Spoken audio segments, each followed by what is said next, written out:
Chapter 189. Shizun, you're the best. It was quiet in the room, rendering the sound of their breaths and the pounding of their hearts louder in their ears. The air was redolent with some scent, musky but sweet. Moran shifted on the bed, drawing Chu Wanning into his arms from behind and planting gentle kisses on his eyelids and the nape of his neck. Both were covered in sweat, their bodies feverish as they lay pressed together, damp skin sticking to damp skin, limbs entwined in a clinging embrace. Chu Wanning felt faint. He didn't dare dwell on what they'd just done. The very thought was absurd. But his heart was warm and glowing. Gentle waters surged beneath his ribcage, about to spill over. Moran heard the man in his arms murmur, "What about you?" "Huh?" Moran went still, taken aback. Chu Wanning cleared his throat. "You," he began. He turned in the darkness, lifting those bright eyes to meet Moran's. Even in the gloom, Moran imagined he could see the flush on Chu Wanning's cheeks. "You're still..." Chu Wanning hesitated for a long beat, incapable of voicing his thoughts. In the end, he lowered his lashes. "I'll help you." Realization broke over Moran, and his heart ached. Embracing Chu Wanning, he said, "Why are you so silly? It doesn't matter. That can wait." "I'm not silly." Chu Wanning said stiffly. He rejected the word. "Aren't you the one being silly? Aren't you uncomfortable like this?" Moran coughed awkwardly. "Once you're asleep, I'll go take a bath and..." But Chu Wanning would not be dissuaded. "I'll help you." "It's all right." Moran hastily stopped him. Chu Wanning fell silent. His clumsiness in bed was shameful. How could he give Moran any pleasure? Moran's excuse of taking a bath later was probably merely thrown out to placate him. What Moran really meant was that using his own hand would be better than relying on Chu Wanning's skills, or lack thereof. At this thought, his eyes slowly dulled. "Forget it then, if you don't want it." Moran paused. In the afterglow of his own pleasure, Chu Wanning's voice wasn't controlled as it usually was. His usual cool detachment had fled, leaving his dissatisfaction and indignance sharp and vivid. How silly could this man be? How could Moran not want it? He wanted it more than anything. He wanted this night to be eternal, for the torrential downpour outside to fall forever.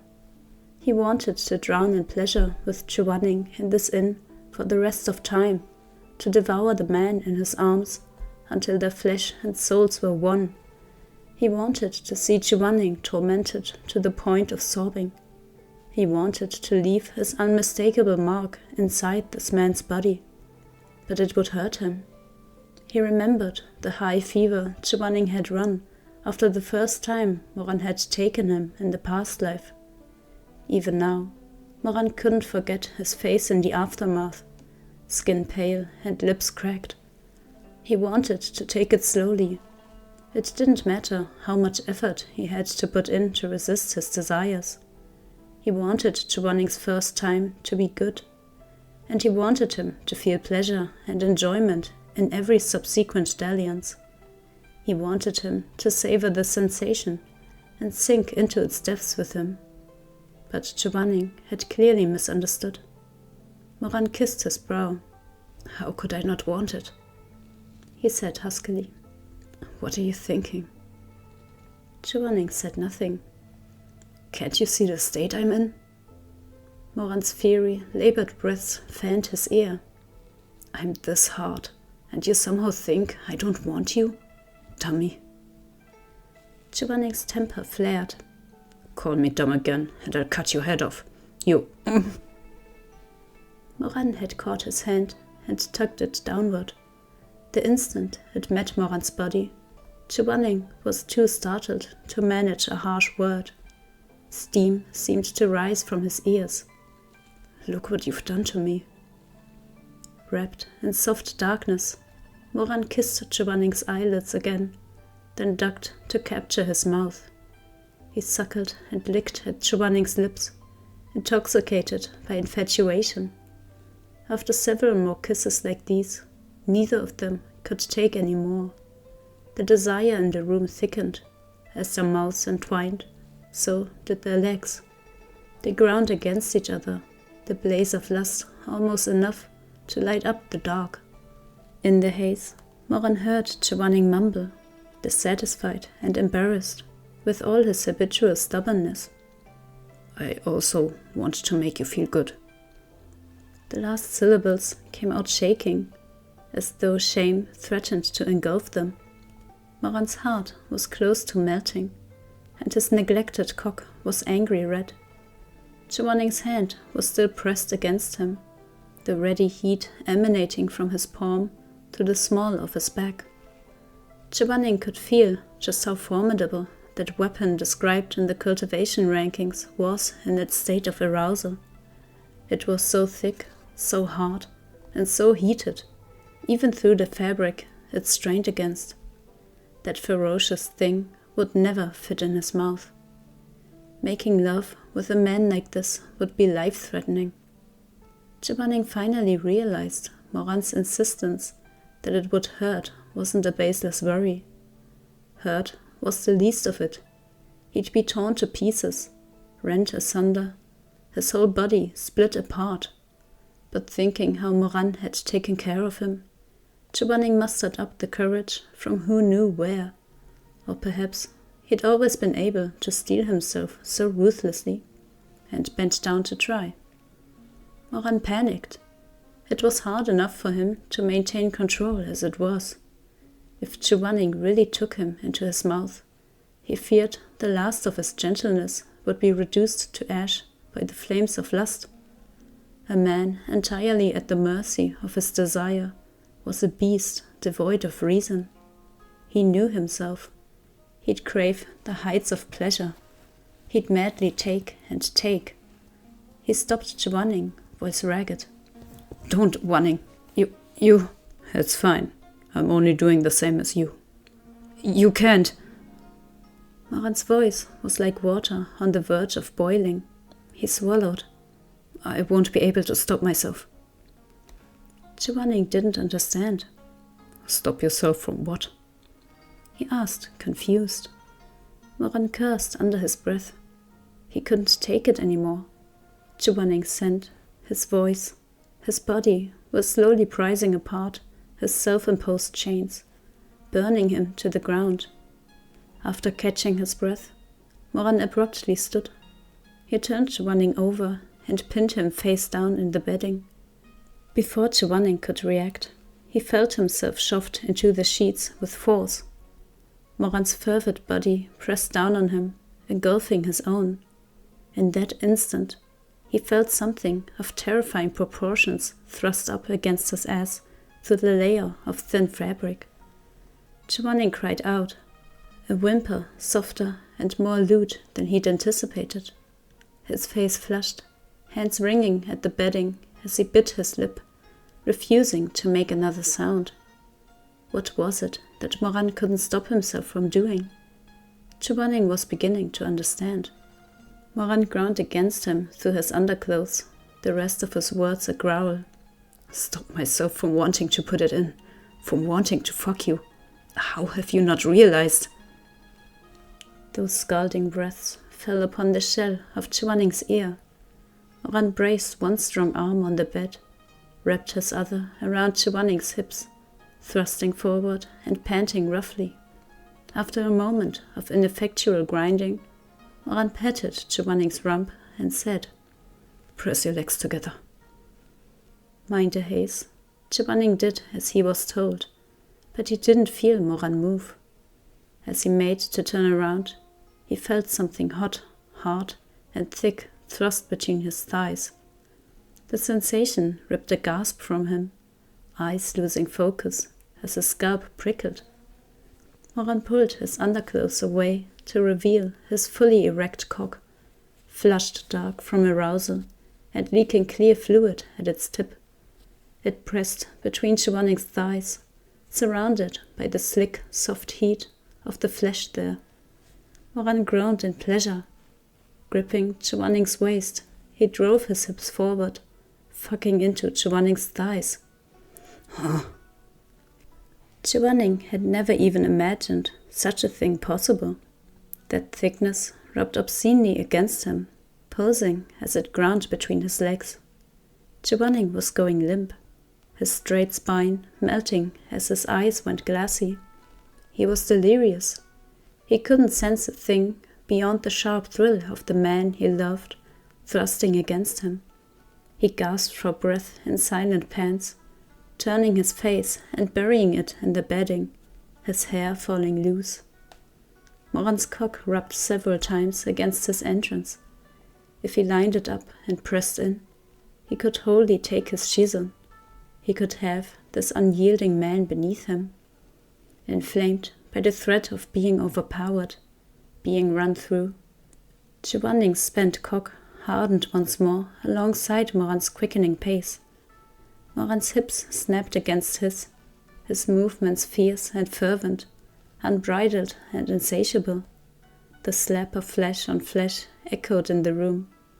With each thrust, coarse hair rubbed against the tender skin of Chu Wanning's thighs, the abrasion driving him further and further into rapture. "Shizun, tighten up." The pleading voice of the man behind him was so low, so thick with desire. What could he do but obey? "Yes, just like that. Even tighter. Fuck." Moran's reason was drowned beneath the rising tide of lust. In the heat of the moment, carnal instinct gradually swallowed him. He arched his back, swallowing with difficulty. "Shizun, baby, you're so hot inside." He was referring to the space between his legs, but those words still sounded unbearably vulgar. Those low, absorbed mumblings, that crass and crude language. Yet somehow, none of it seemed dirty. Chu Wanning thought perhaps he'd lost his mind. As he listened to Moran's panting, he felt feverish, his thoughts spinning out of his control. "Is it good?" he asked softly. "Yeah." When Moran opened his eyes, they were bright and wild. He bent, broad shoulders enfolding Chu Wanning as he held him steady.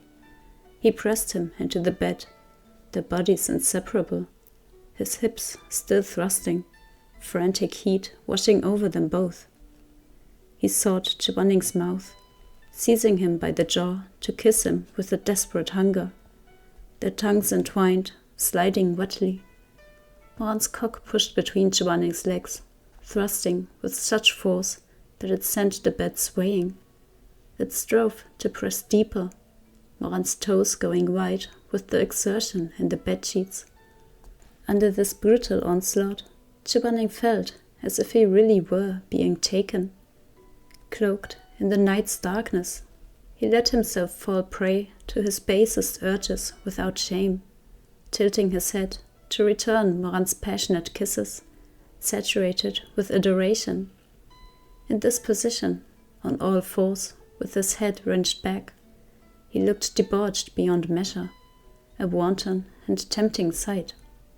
Between the pounding of his heart and the fervor of the kiss, he couldn't catch his breath. Dizzy, Chu Wanning glimpsed another fragmented scene. Where it was, he didn't know, but he was also on a bed, a very wide one, spread with blood-red sheets. Their legs were tangled, their breaths coming fast. Sweat steamed from their skin, heady with desire. They were in the same position. Moran was fucking him from behind, grabbing his jaw to kiss him. But in this scene, his body had been stretched open, that massive cock pushing fiercely into him. Chu Wanning didn't know how long Moran had been fucking him like this. There seemed to be some salve, so it didn't hurt as much. All was hot and wet, as Moran drove hard against a bundle of nerves deep inside him. Someone was moaning, panting, whining. The voice weakened to a whisper. Who was it? Was it him? Moran pounded into him with no sign of stopping. Instead, he slowly increased his pace. Chu Wanning's body was filled to bursting and flooded with pleasure. He felt he was being speared through, yet somehow it felt so good.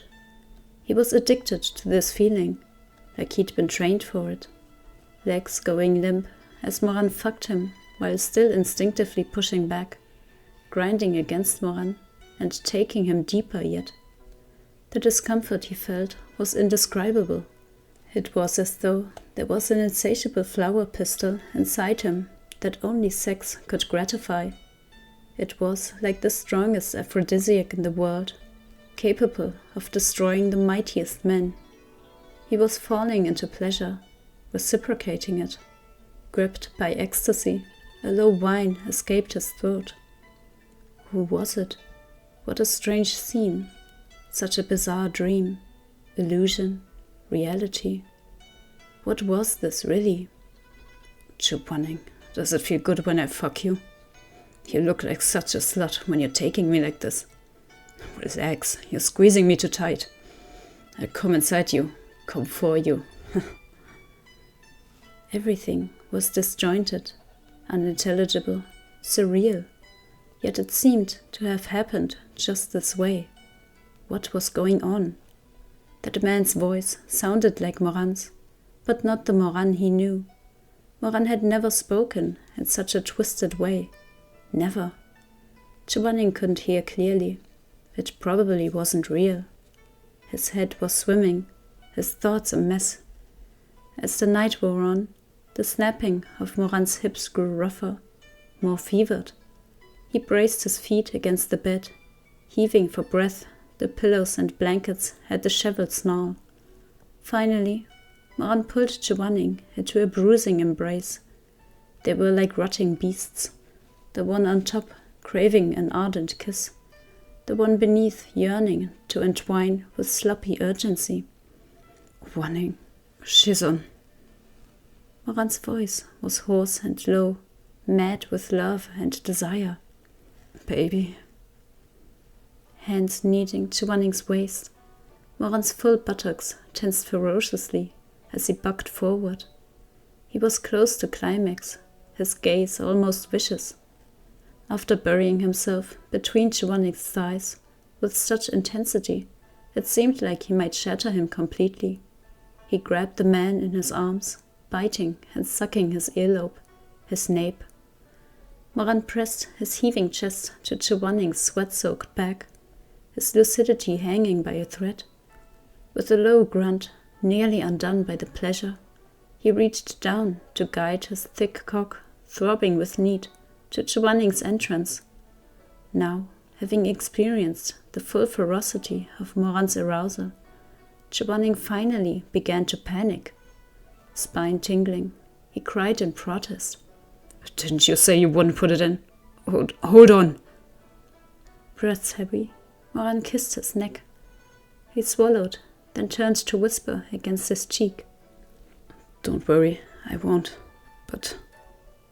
This was all the control Moran had left. I want to come right here. He pressed the smooth head of his cock against Chu Wanning's clenching hole. Moran swore under his breath, then pushed himself between Chu Wanning's legs with renewed violence, that sense-shattering pleasure building to its peak. Stroking himself, he pressed his cock flush against Chu Wanning's hole and released everything with a growl. Spurt after spurt covered that tight furl, dripping down Chu Wanning's thighs and smearing onto the sheets. The sight was unspeakably obscene as the musky smell of sex filled the room. Chu Wanning shook minutely, shivering under Moran's climax. Reaching down, Moran wrapped his fingers around Chu Wanning's stiff cock. He stroked him off, his touch tender but insistent. Shame overwhelmed Chu Wanning. No more, he mumbled, face flaming. Stop touching me, I've already... Eyes sparkling, Moran whispered in a voice soft with infatuation. I know you already came. Chu Wanning was more stubborn than anyone. He snapped, teary-eyed. Don't say that word. What word? Chu Wanning pressed his lips together. Oh? Moran gave him a broad smile. Okay. He kissed him, his hand never stopping for a moment. Shizun, I want to see you climax again. Chu Wanning was at the mercy of this young man's skills, swiftly brought to a second orgasm. This kind of drawn-out pleasure was more than he could endure, to say nothing of how his mind had felt fogged this whole time, fragmented scenes swimming across his vision as voices echoed in his ears. He felt so drained, so sleepy. Wanning. He heard Moran calling out to him from behind, so gentle, tender, adoring. Their most primal urges sated, the two gradually caught their breath. Moran caressed him, kissed him, thanked him, drawing him into his arms as if protecting a great treasure. Chu Wanning, delirious and naked, stared blankly into the night, resting his cheek on Moran's broad chest. At last, he slowly closed his eyes and fell into sleep. When Chu Wanning awoke the next morning, the early light had snuck into the room through a crack in the window. He could hear rain drumming down on the roof tiles. The downpour hadn't let up. His head ached dully. Scattered images from the night before flashed through his mind like the glint of fish scales in a dike, glimmering as they rose and fell in the water. He cast his mind after them, but those scales sank deeper and deeper, swallowed by the darkness. Suddenly he stiffened, cheeks blazing. He recalled what he and Moran had done last night. His first thought was to get up, but Moran was still holding him, sturdy arms wrapped around him, and chest pressed to Chu Wanning's spine as it rose and fell evenly. He was still asleep, so Chu Wanning waited, just like that, for who knew how long. Time felt unclear in that darkened room.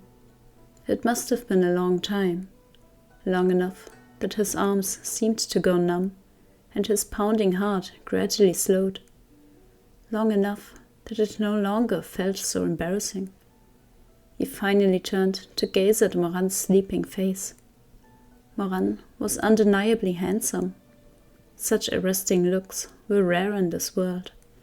His brows, nose, and lips were all as beautiful as they could be. But just now, his brows were knit tight, as if something weighed heavy on his mind. Chu Wanning watched him silently for a long time.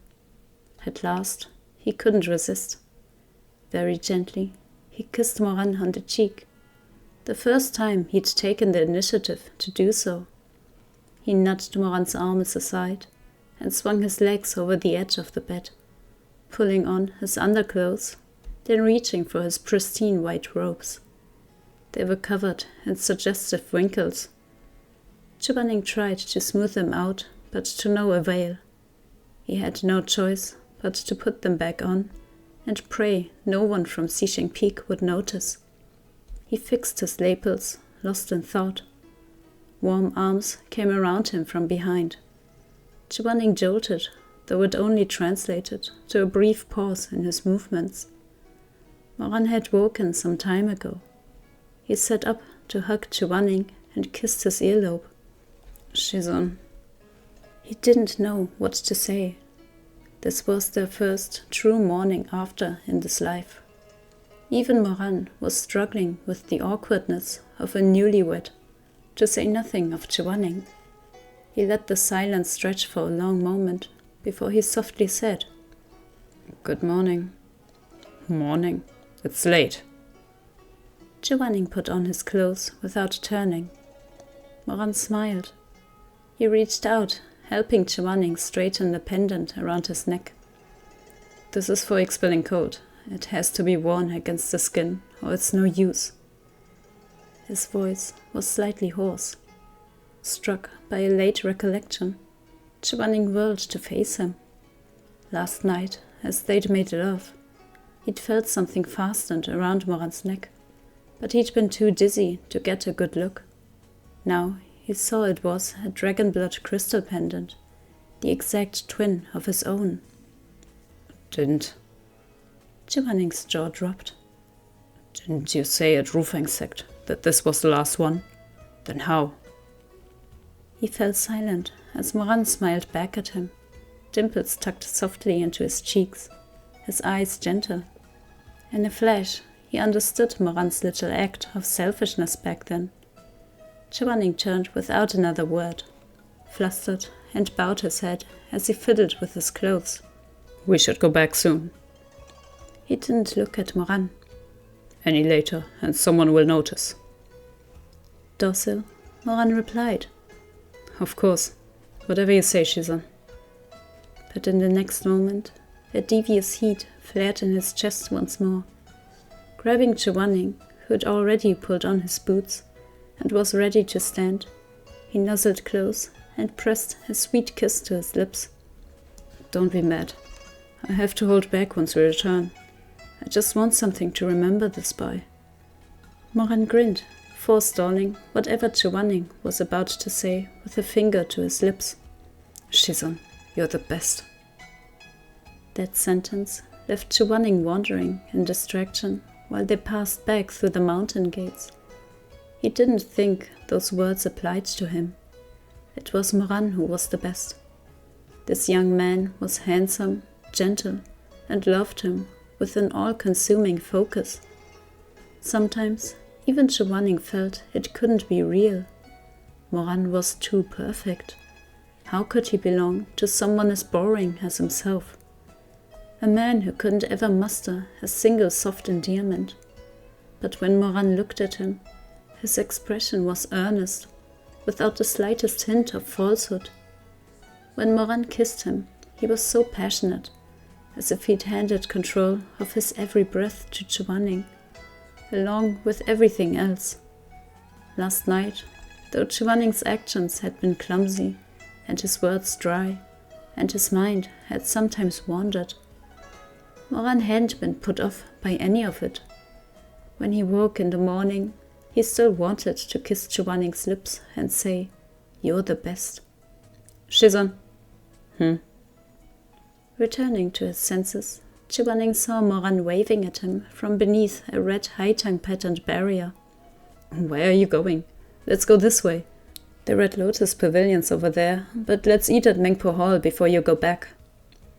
In the dining hall, Moran sat across from him as usual, but with a constant stream of passers-by chatting around them, they became self-conscious.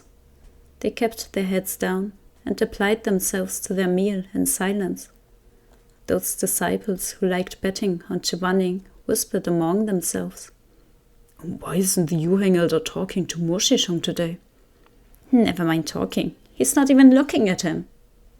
That's weird. Mo Shishong isn't putting food in the Yuheng elder's bowl either. Isn't he normally really clingy? What happened? Did they fight? Would you still sit at the same table as your Shizun after a fight? Fair enough. They saw Chu Wanning stand up to fetch another helping of congee. When that white-clad figure swept past them, those busybodies fell silent, keeping their heads down and their mouths busy with their steamed buns. Only once Chu Wanning sat back down did they start chittering like rats once again. Have you noticed? There's something off about the Yuheng elder today. Someone nodded. There is. I just can't tell what. His clothes, maybe? 6 pairs of eyes snuck curious glances at Chu Wanning. Finally, one of the disciples clicked his tongue. They're all wrinkled. They aren't as perfect as usual. The observers all realized this was indeed the case, but no one's thoughts drifted in any untoward direction. After some back and forth, they concluded that the Yuheng elder must have dealt with some demons in the forbidden area of the backwoods last night, or patched up a small heavenly rift. These disciples admired and revered him. At most, they might find him a source of occasional entertainment, but no one had ever treated him as a man of flesh and blood, a man with his own desires. Although Moran and Chu Wanning hadn't been as painstakingly careful as they might have been, although they had left behind many obvious clues, none of those disciples noticed or paid attention. When a man was placed on a holy altar and elevated by the masses, he must be silent and unmoving, cold and aloof. The slightest blunder and everything he did would be considered wrong. That was why, much later, when Mo Wei-yu and Chu Wanning's relationship was made known to the world, many felt their deity had crumbled. They were furious and disgusted, finding it unbelievable, unacceptable. No one remembered that to raise someone to the heights of worship, demanding he take every step along the path the masses dictated, demanding he live only according to the whims of the people, refusing to let him show the slightest hint of selfish desire, was at its core an act of cruelest coercion.